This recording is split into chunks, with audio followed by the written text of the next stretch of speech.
Don Juan Antonio Ortega, muy buenos días. Muchísimas gracias por atender la llamada del respeto. Hola, muy buen día. Muchas gracias. Muy buen Bueno, día, Pablo. el doctor Juan Antonio Ortega es el director de la Unidad de Salud Medioambiental Pediátrica del Hospital Universitario Virgen de la Arriaxaca. No sé si lo he pronunciado bien. Arrixaca, perdón. Arrixaca, sí. Arrixaca en la región de Murcia. Y también eres presidente del Comité Estatal. Y bueno, yo quería hablar contigo, Juan Antonio, porque ha surgido una noticia recientemente. Sabes que estoy muy preocupado con el tema de la vuelta al colegio, con muchísimos padres. Y una de las cosas que, bueno, pues desde el respeto hemos ido empujando desde hace semanas, ya casi meses, fue la transmisión aérea del COVID, de la COVID-19 y lo Ujú. importante que era la ventilación en las aulas. Y bueno, tú eres un experto en salud medioambiental, pediátrica también. Y bueno, surge esta noticia. El Colegio Narval de Cartagena acogerá un proyecto experimental con el 50% de las clases al aire libre, en el que, bueno, tú tienes mucho que ver. Entonces me gustaría que nos contases, Juan Antonio, en qué consiste esta iniciativa y, bueno, que nos dieses tu punto de vista sobre cómo se está gestionando todo esto. Ujú. Bueno, COVID COVID nos obliga a aprender rápido. Son tiempos de rápido aprendizaje y es una oportunidad extraordinaria para desarrollar modelos enfocados hacia la innovación, con esas miradas nuevas que nos ayuden a enfrentarnos a una realidad que está aquí, que no por no querer mirarla va a dejar de estarlo. Y ese enfoque hacia la salud medioambiental pensamos que nos puede dar una oportunidad para mejorar un retorno más seguro y también saludable. Eh, ese modelo experimental está basado en trasladar a la práctica las evidencias que ya sabemos sobre aspectos relacionados con la salud ambiental en los entornos escolares. COVID es un contaminante biológico del aire interior Ujú. y eso nos da una oportunidad para desarrollar modelos en los entornos escolares, de empresa, y nos hace desarrollar oportunidades nuevas. Pues en la escuela lo que hicimos fue crear un grupo de trabajo con el jefe de estudios, profesores y las AMPAs. Esto es muy importante, creo que los coles que quieren, que ahora nos llaman, que quieren reproducir modelos, pensamos que es importante trabajar juntos, asociaciones de padres y madres de alumnos con los profes. Y yo les digo que visiten los coles y que vayan anotando todas esas ideas para quedarse con las mejores. Y ese modelo experimental del Narval yo lo vivo con mucha alegría porque ya forma parte de ellos, de esa comunidad escolar. Durante estas semanas los profes estaban literalmente quitando las ventanas y habilitando sus sombras y pensando en esos taburetes de mochila que van a llevar los de secundaria, ¿no? De esos taburetes que pesan un poquito Sí. para poder tener actividades debajo de un árbol Juan, o al Juan, aire libre. Juan Antonio, tú como experto en salud medioambiental, bueno, sabes que hemos tenido muchísima lucha con, bueno, primero con la OMS y luego con, pues, diferentes entidades. Hemos compartido todos los protocolos de las distintas comunidades autónomas y muy pocos de ellos hablaban sobre el tema de la ventilación. La realidad es que la mayoría de los colegios en este país incumplen lo que son los mínimos de calidad del aire. La realidad es que se registran unos niveles de CO2 muy por encima de lo que son los límites y que la ventilación es algo que yo creo que es carente, ¿no? Y surge un poco de ahí toda esta iniciativa, entiendo. Sí, fíjate si es importante lo que dices, Pablo. Yo digo que COVID es una oportunidad, es el turbo para generar nuevos modelos. Uh -huh. Nosotros, desde, fíjate, voy a decirte, en la desescalada infantil, el Comité de Salud Medioambiental a nivel estatal, preparamos una desescalada enfocada hacia la naturaleza y la llamábamos flota en el aire. Una desescalada que estimulaba a los niños y a sus familias a abrazar árboles, Uh -huh. a tener experiencias con las nubes, en sus parques urbanos. En junio, Pablo, mi departamento se desplazó experimentalmente, lo voy a decir así, porque siempre pones el apellido experimental, ¿verdad? Y te da una oportunidad para la innovación extraordinaria, ¿no? Nos fuimos al bosque Hicimos un pequeño concierto con una ONG local y utilizábamos el algarrobo y utilizábamos la encina, consultas al aire libre, trasladando esa visión de que los entornos al aire libre nos dan una oportunidad de menor riesgo y además descubrimos algo que es muy importante. Fuimos capaces de relacionarnos mucho mejor con los pacientes y las familias. Y eso evolucionó hacia ese dossier de flota en el aire y el pensar que COVID es un contaminante biológico del aire interior nos da una oportunidad como sociedad para enfrentarnos a él de una forma más inteligente, creativa, dando oportunidades al emprendimiento y a la economía. Uh-huh. ¿Vosotros qué proponéis en ese plan, Juan Antonio? Pues en ese plan tiene unas bases sencillas. Es un plan que está enfocado hacia la naturaleza y los espacios abiertos. Queremos mejorar la calidad del aire interior y exterior. De la mano, padres, madres y profesores auditan su cole. Es cierto, los coles en España tienen un déficit estructural importante. Uh-huh. La educación, con sinceridad, nunca ha sido algo importante en nuestra nación y esa es la verdad. Los coles, a diferencia de los adultos, yo digo que la salud ambiental escolar, que es la clave, la pieza clave, el enfoque de la salud ambiental escolar, Pablo, es la salud laboral de la infancia, que está por desarrollar. Sí, sí. Los niños y las niñas pasan 30, 40 horas a la semana en un medio laboral, voy a decirlo así, un medio laboral que es el suyo, que carece absolutamente de marco regulador, es la verdad. Y eso hace que los coles, Pablo, pues mira, en los coles puede haber amianto, en los coles se usan pesticidas, tenemos coles sin árboles, edificios de 100, 200 años, escasamente ventilados muchos de ellos. Es decir, nos hemos dado cuenta, COVID ha puesto sobre la mesa un tema que es histórico y es el déficit estructural de los coles españoles. Y esa es la realidad. COVID tiene que ser el turbo y gran parte de ese dinero que va a venir de donde tenga que venir tiene que ser la oportunidad para renovar las estructuras escolares, porque COVID pasará y los coles mejorados se quedarán. Y hay evidencias abultadas, Pablo, de que si mejoramos la salud ambiental escolar, el confort, la temperatura, la ventilación, la calidad del aire interior y exterior, el rendimiento académico mejora. Uh-huh. Están relacionados. Si queremos españoles más inteligentes, tenemos que invertir mucho en las escuelas. Y esta es una realidad que COVID ha venido a recordarnos. Claro, porque esto no solamente se trata de algo temporal durante esta pandemia, sino que, como muy bien dices tú, es una oportunidad para que nos sirva de trampolín para, bueno, pues que todas esas vergüenzas que se han ido acumulando a lo largo de los años, de falta de inversión, un poco de dejadez, y aquí no hablamos de ni partidos, ni regiones, ni de absolutamente nada, porque yo creo que es algo a nivel nacional, pues que esto nos sirva de trampolín. Hemos compartido, y tú como pediatra lo sabrás mejor que nadie, multitud de estudios pues que inciden precisamente en eso, en que los alumnos, pues su rendimiento, todo esa, bueno, como casi como un entorno laboral que decías tú, ¿no? Pues mejoraría con bueno, pues un aire tanto interior como exterior más limpio. Cuando tú hablabas de salir al exterior, porque el Colegio Narval de Cartagena va a coger ese proyecto experimental con 50% de clases al aire libre, ya hablas de árboles y demás, seguro que alguno puede pensar, oye, esto suena un poco hippie, ¿eh? Pero en realidad hay proyectos a nivel internacional muy, muy trabajados, no solamente en Europa, pero también en las Américas, en las que se demuestra que el dar clase en exteriores tiene un impacto muy positivo para el desarrollo psicomotriz, mental, bueno, a todos los niveles de la juventud. Claro. Es decir, experiencias, y además yo digo que yo no sé cuándo en España hubo un momento que desconectamos las escuelas del entorno natural y comunitario. Uh-huh. Es decir, estos modelos lo que hacen es reconectar el cole con la comunidad en la que están insertados. En este colegio, por ejemplo, han anexado una calle peatonal con arbolado que hay anexo al cole para desarrollarlo funcionalmente.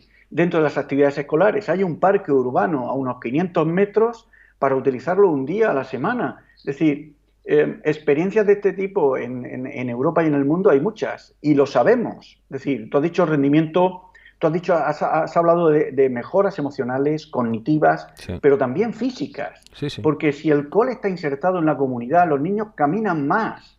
La función cardiopulmonar se desarrolla. Además, hay algo que es clave, se construye barrio. porque si los niños se empoderan, ocupan los entornos escolares de fuera, están construyendo barrio y eso mejora las relaciones. Eso hace que los niños mayores enseñen a los pequeños y se construye una cadena de protección frente a COVID y otros riesgos en la escuela. Doctor, tú has escrito, bueno, por ejemplo, he tenido la oportunidad de leer un artículo que has publicado o que has sido publicado en La Verdad de Murcia, que me ha resultado muy interesante porque hablas mucho del miedo.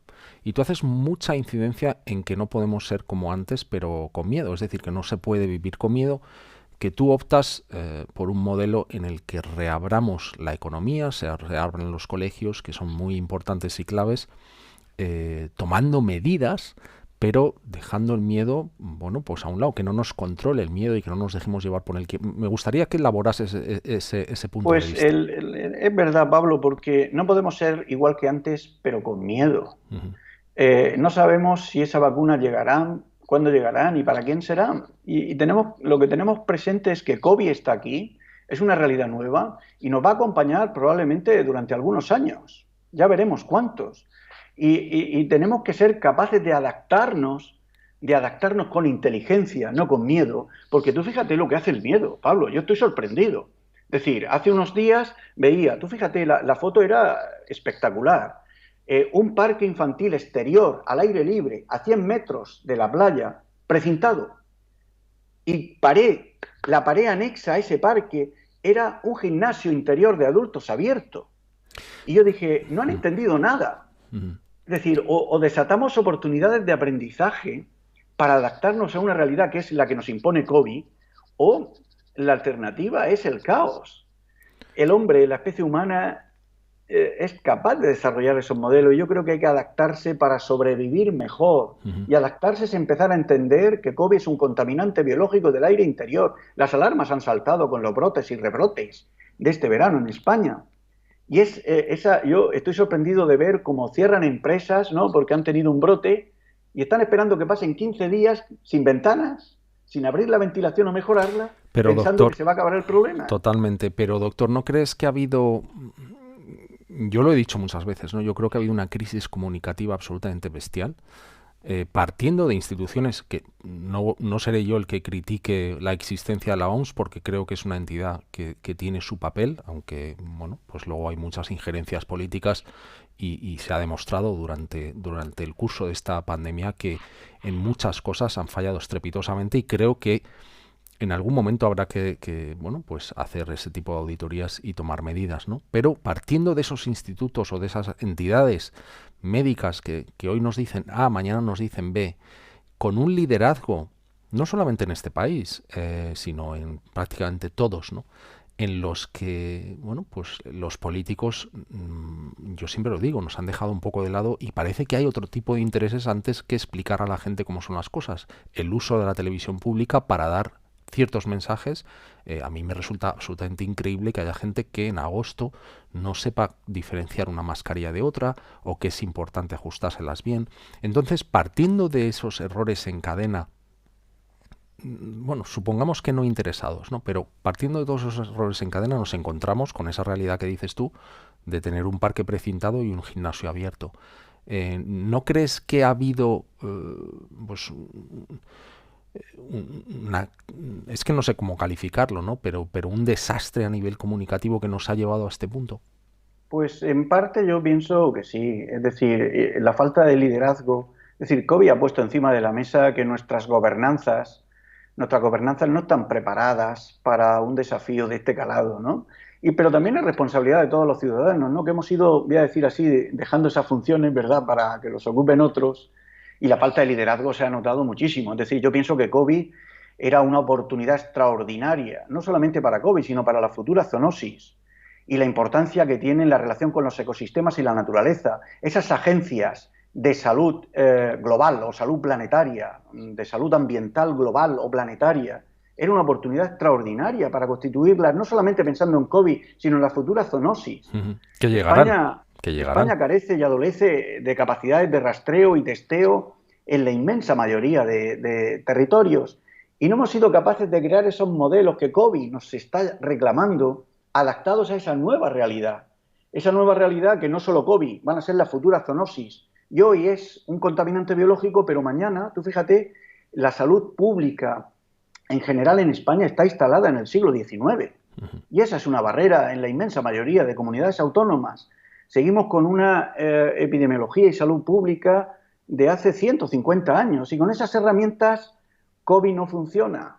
Es decir, COVID tiene un pensamiento exponencial y el pensamiento lineal de las autoridades o de las gobernanzas, sobre todo en salud pública, que hay en la inmensa mayoría de comunidades autónomas, constituye una barrera importante. Creo que una oportunidad de COVID sería desarrollar modelos de salud global o planetaria que integren muchos aspectos. Tú fíjate, tenemos consejerías de salud y consejerías de medio ambiente y necesitamos que estén más cerca. Esa estructura, esa agencia de salud global o planetaria debería ser una respuesta necesaria para ese liderazgo de gobernanza que necesitamos. Y necesitamos rastreadores que no tienen por qué ser médicos o enfermeros, FPs, una salida profesional extraordinaria, la formación profesional, para ocupar esos entornos y fortalecer y robustecer una salud pública del siglo XXI. Doctor, volviendo al tema de los colegios, que tanto preocupa ahora a los padres, tú has elaborado un documento que vamos a compartir aquí, COVID-19, un contaminante que flota en el aire, y luego la escuela en los tiempos de la COVID-19, un enfoque desde la salud medioambiental pediátrica en la que se elaboran unos 15 puntos, ¿no? Sí.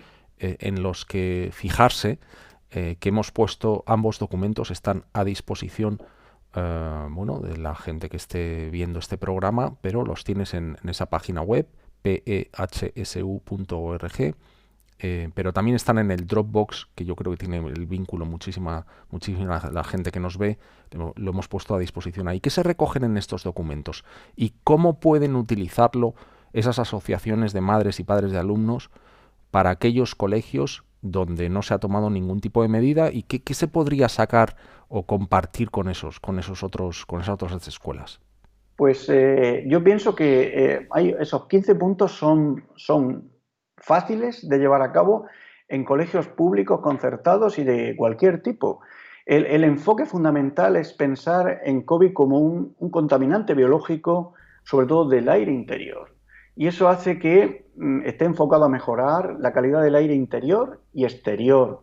La clave fundamental para mí es que las AMPAs, las asociaciones de padres y madres, tomen cuerpo de fuerza en estos programas, que se unan a sus profesores y que sean capaces de hacer una pequeña agenda de salud ambiental escolar, identificar las oportunidades de mejora, y eso supone desde habilitar sombras, abrir ventanas, ocupar espacios de fuera, el parque anexo. Esto supone reclamar a sus ayuntamientos, y esto es importante, aspectos que me parecen súper sencillos y muy estratégicos. Uno, el uso de los parques urbanos de los municipios, de uso prioritario durante el horario escolar para los colegios, y esto es importante por esa reconexión con la naturaleza.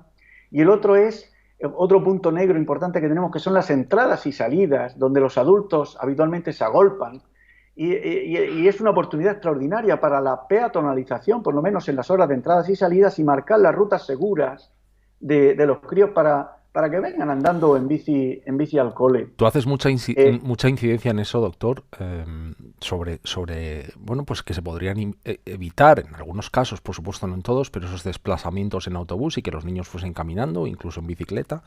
Yo quería compartir, yo he vivido muchos años en Suiza, donde a los niños se les educa desde edades muy, muy tempranas, estoy hablando desde los 3 años, a ir solos al colegio. También la realidad en Suiza es un tanto distinta porque los niveles de seguridad urbanas difieren a los de España, ¿no?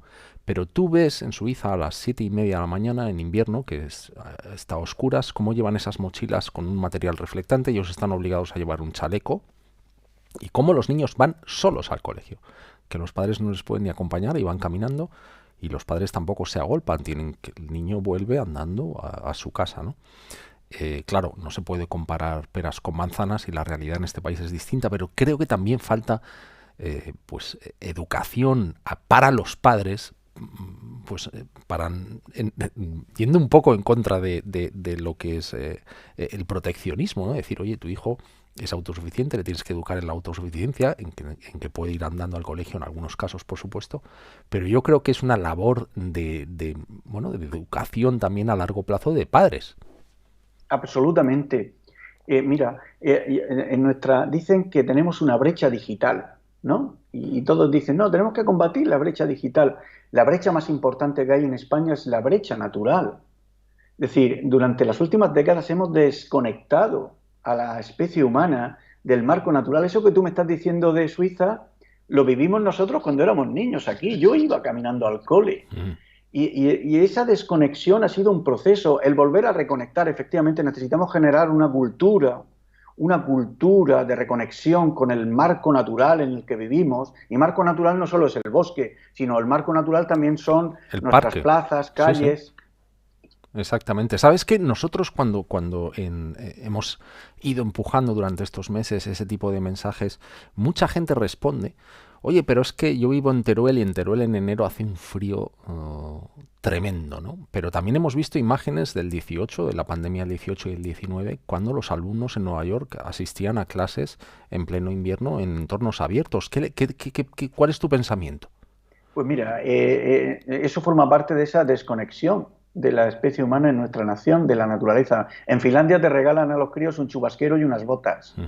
En Canadá hay clases específicas que allí hace bastante más frío que aquí, al aire libre y pasan el día entero, incluso aunque llueva o nieve. Hay días que llueva o nieve forma parte del proceso educativo. Es decir, necesitamos reconectar a las familias españolas con el marco natural. La naturaleza nos da unas oportunidades de innovación y de ejemplaridad para aprender a no dejar rastro, adquirir habilidades y competencias unidas a la naturaleza. Necesitamos reconectar a los escolares españoles con el marco natural en el que conviven. Yo viviré como un milagro que los niños españoles pasen más horas debajo de los árboles, abrazados a ellos. Necesitamos reconectarlo con urgencia, porque luego les decimos, no, vosotros vais a salvar el planeta y vais a ayudar a que España tenga menos contaminación. Necesitamos que abracen árboles, Ujú. que los planten, que pisen la tierra, que se tiendan sobre la hierba. Juan, Necesitamos que sientan el frío, sí, sí. que sientan el calor, el viento. Me Es que estoy, esto es importante porque también son competencias. Me estoy acordando, Juan Antonio, de una entrevista que tuvimos en Radio El Respeto con Odil Rodríguez de la Fuente, la hija, bueno, del añoradísimo Félix Rodríguez de la Fuente, en la que ella reclamaba muchos de los puntos que tú estás bueno, pues compartiendo con nosotros hoy. Ella lo reclamaba. De hecho, hay todavía campamentos de Félix Rodríguez de la Fuente que utilizan bueno, pues la metodología, ¿no?, de esa reconexión con la naturaleza, y Odil nos habla de ellos. Pero bueno, en muchos casos, voces como la tuya, voces como la de Odil, pues se topan con una especie de barreras bueno, pues es una especie de puerta cerrada. ¿Qué tendríamos que hacer para encontrar esa llave y que se nos escuchase? ¿O qué pueden hacer? ¿Cómo nos podríamos unir para que esto no fuese una utopía, porque suena un poco utópico, y se convirtiese en una realidad? ¿Cuál es tu experiencia? Porque bueno, vosotros habéis tenido éxito en la presentación de este proyecto pionero, y la propia Consejería de la Región de Murcia pues ha tenido una buena acogida, ¿no? Sí, es cierto, porque fíjate, hace unos días anunciaron también el proyecto, el programa Aire Limpio. Uh-huh. Y está enfocado en esa dirección, está enfocado en esa dirección. Mira, yo llevo 20 años trabajando en la salud ambiental infantil, Pablo, y hay algo que he aprendido. Cualquier pequeño paso, por pequeño que sea, lo vivo como un milagro. Esta tarde he quedado con un AMPA y un cole público de aquí también del entorno que están motivados, que quieren implementar ese modelo experimental en su marco. Y yo eso lo vivo como un milagro. Mira, me recuerdo a Greta, no, Greta no era Marta Berger, esa fue directora de la Agencia de Protección Ambiental de la Oficina de los Niños de la US-EPA, de la EPA norteamericana. Uh-huh. Y en una reunión hace 15 años, ella me dijo, yo le hablaba y decía, era joven, le decía, Marta, tenemos que sacar algunos planes de salud ambiental escolar y tal. Y ella me decía, dice, Juan, más planes no, acciones. acciones, Ujú. trasladar a la acción. Y es verdad, si he aprendido algo, lo que tenemos que empujar a los padres que vivan esas experiencias y que las revivan como un milagro y disfrutarlas como un paso enorme. Juan Esos Antonio, modelos, pero yo escuchándote, lo que echo de menos es que gente como tú tenga una voz amplificada, es decir, que es cierto. porque tú puedes, bueno, pues desde la región de Murcia, con todos los respetos, bueno, aunque ahora tenemos internet y bueno, Radio El Respeto, pues con este humildísimo programa, pues te intenta dar voz, pero creo que hace falta un altavoz más grande y que las televisiones, sobre todo la televisión pública, que tiene una labor, pues que yo muchas veces me pregunto que dónde está, ¿no? Que es precisamente la labor educativa, eh, pues parece que ese altavoz o se ha quedado sin pilas o que no entiendo. Entonces, ¿qué podríamos hacer? ¿Qué tipo de presión crees, Juan Antonio, que podríamos hacer para que a voces como la tuya, porque seguro que hay más gente en esta batalla, que no estás tú solo, Seguro. que habrá otros que cuando lo vean digan, oye, pues, ¿qué podemos hacer? ¿Cómo nos podemos unir para ejercer algún tipo de presión y que conseguir un altavoz más grande? Porque yo quería compartir contigo, sabes bueno, he estado mandando multitud de emails de la gente que me los ha pedido, bueno, pues con documentos como los que has preparado tú, bueno, recibo retroalimentación de información de vuelta de los padres que han ido al colegio. Oye, es muy importante el tema de la ventilación. Podemos hacer incluso eh, actividades escolares de manualidades en que los niños fabriquen sus propios filtros EPA junto a los profesores. Y se han encontrado en la gran mayoría de los casos con un rechazo rotundo. No hay evidencias, esto no es así. Entonces, ¿qué se puede hacer, Juan Antonio? Cosas prácticas, ¿qué podemos hacer? Mm. Necesitamos mejorar, todo eso que me estás diciendo es testimonio de la escasa o nula formación en salud medioambiental. Es decir, la gente habla de lo que no sabe. Es decir, yo con frecuencia me encuentro a personas hablando sobre si tal o cual cosa es un contaminante biológico del interior o no, o si los campos electromagnéticos afectan a esto o a lo otro y tal, y sin haber leído un paper siquiera o ninguna evidencia sostenida. Es decir, necesitamos mejorar la formación y la capacitación de grupos clave para avanzar en esto y generar esa cultura nueva que está dirigida a algo que es muy importante, Pablo, yo lo tengo clarísimo. Proteger la salud y proteger el medio ambiente es indisoluble e inseparable. El adoptar un enfoque de salud global o planetaria, ¿no? El pensar que todas las medidas que tomemos, que nos ofrecen los ecosistemas, ayudan a protegernos frente a COVID y las próximas zoonosis, nos tiene que ayudar a desarrollar modelos de economía, de empresa, de escuela, de sociedad, de familia y comunidades mucho más productivas, eficientes, felices, alegres y demás. Estamos en el tránsito, Pablo. Tú me dices, ¿qué podemos hacer? Pues yo pienso que seguir haciendo lo que hacemos, intentando llegar al máximo posible de personas en ese comité de salud medioambiental que habla, pone voz a 14.000 pediatras de España, ahí estamos, ir sembrando. El cambio va a ser lento, Pablo, el cambio va a ser lento, pero con personas como tú, con una fuerza increíble. A mí me sorprende la capacidad en redes sociales de organizar la información y de conectarnos cerebros, porque tú me ayudas a conectarme con el mundo. Bueno, es una labor humilde, pero que, Uf, es un fenómeno, bueno. Pues sabes, es muy sabes importante. Juan Antonio, que muchas veces, además es que es un tema que tú, en ese artículo que yo, por favor, luego pondré el vínculo, ¿no? Que yo creo que es, cuando lo he leído, cuando he terminado de leerlo, lo he vuelto a releer, ¿no? Ese artículo tuyo en La Verdad de Murcia, en el que hablabas del miedo, ¿no? Porque, bueno, sabes que se nos ha tildado de, oye, sois unos alarmistas, terroristas informativos, cuando la única labor que pretendemos es compartir. Sí que es cierto, y tú lo comentabas, y a mí me gustaría hacer aquí un inciso, tú comentabas cómo puede ser posible que un parque al aire libre esté cerrado y un gimnasio, no porque tenga nada contra los gimnasios, pero en los entornos cerrados sabemos que la COVID-19, el SARS-CoV-2, pues tiene un entorno que cuando hay mucha gente junta durante largo tiempo en entornos mal ventilados interiores, pues es el caldo de cultivo para que se produzcan brotes. Y de hecho en España, cuando la gente dice, pero ¿cómo es posible que hay otros países en los que no llevan mascarilla y en España que llevamos todos mascarilla, tenemos un nivel alto de contagios. Y mi gran amigo Nicolás Rodríguez, que es un fenómeno de los datos, siempre dice que hay que fijarse en el comportamiento humano. Cómo nos relacionamos los españoles, el número de bares que tenemos, cómo acudimos a esos restaurantes. Y tú en ese artículo, que creo que es muy importante recalcarlo, tú eres un partidario de, oye, no se puede vivir con miedo, tenemos que reabrir de forma inteligente, pero tomando medidas.